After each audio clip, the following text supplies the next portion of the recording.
চতুর্থ মাপকাঠি হলো সবরের প্রতীক, সহনশীলতার প্রতীক।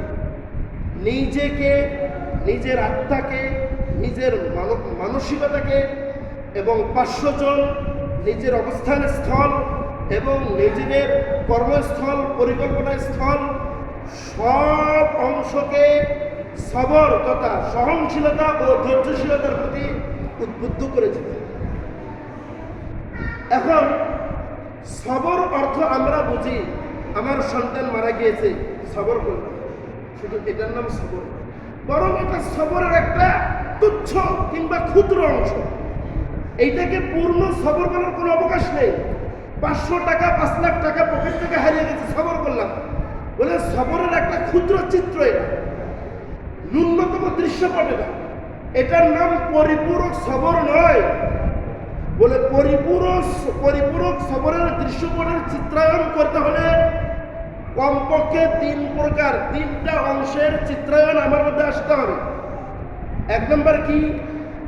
হৃদয় যত অসৎ কর্ম, অসৎ চিন্তার প্রতি উদ্বুদ্ধ হয়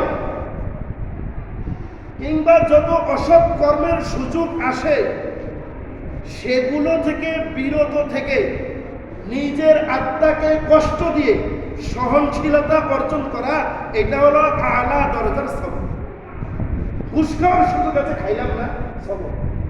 নামাজ না পড়ার সুযোগ আছে, পড়লাম, সবর। ব্যভিচারের সুযোগ আছে, করলাম না, সবর। অবৈধ দৃষ্টিপাতের সুযোগ আছে, দিলাম না, সবর। ভাবির সাথে কথা বলার সুযোগ আছে, দিলাম না, সবর। মন চায় একটু টিভির মধ্যে নাচ গান দেখি, করলাম না, সবর।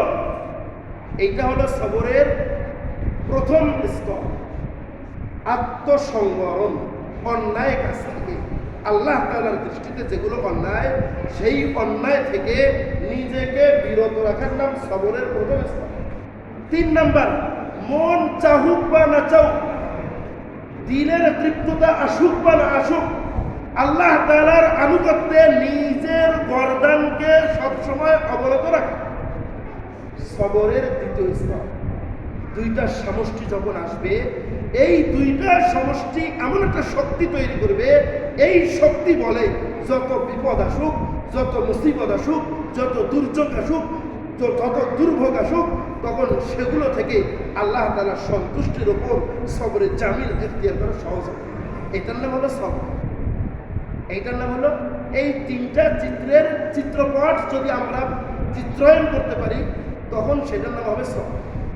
তাহলে এইভাবে যদি নিজের জীবনকে কোনো মানুষ সাজাতে পারে, তাহলে লাফে খুসরিন, এই খুসুর তথা বহুমুখী ক্ষতি থেকে নিজেকে হেফাজত এবং নিজের পরিবার পরিজন সদস্যদেরকে মুক্ত রাখতে পারে। আল্লাহ তাআলা বোঝার এবং আমল করার তৌফিক দান করুন। যতটুকু কথা বলা হলো, এর মধ্যে শুদ্ধটুকুর জন্য মহান রবের প্রশংসা, আর অশুদ্ধ এবং অস্পষ্ট কথাগুলো আমার নিজের পক্ষ থেকে। এজন্য মহান রবের নিকটে ইস্তিগফার, আস্তাগফিরুল্লাহ। আল্লাহ তাআলা আমাদেরকে আরও বাকশীলতা এবং আরও পাকপটুতা এবং আরও সুন্দর ভাষী হিসেবে নিজেদের ভাষা এবং নিজেদের আমলকে পরিশুদ্ধ করে জীবন পরিচালনা তৌফিক দান করুন। ওয়া আখিরু দাওয়ানা আলহামদুলিল্লাহি রাব্বিল আলামিন।